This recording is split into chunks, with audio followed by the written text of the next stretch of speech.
AAMSU Hojai town সদৰ কমিটিৰ সাধাৰণ সভা অনুষ্ঠিত। আজিৰ সভাত অধিবক্তা আব্দুল আহাদ আৰু সাবিৰ আহমেদক উপদেষ্টা, ফকৰুল আমিনক সভাপতি, আমিৰ হুছেইন আৰু সাইদুল ইছলামক সাধাৰণ সম্পাদক হিচাপে 121 জনীয়া শক্তিশালী সমিতি গঠন কৰা হয়। আজিৰ সভাই পুনৰ প্ৰমাণ কৰিলে যে বৰ্তমান সময়ত আমছু বিনে গতি নাই,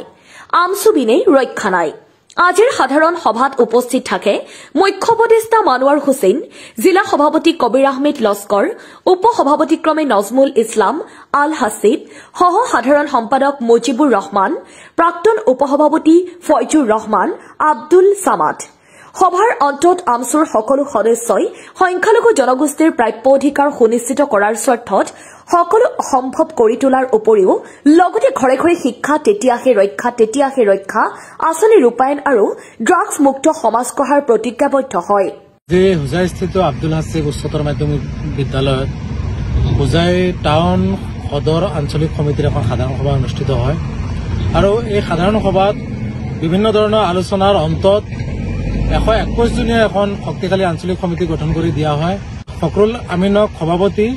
আমিৰ হুছেইন, সাইদুল ইছলামক সাধাৰণ সম্পাদক হিচাপে লৈ 121 জনীয়া সমিতি গঠন কৰি দিয়া হয়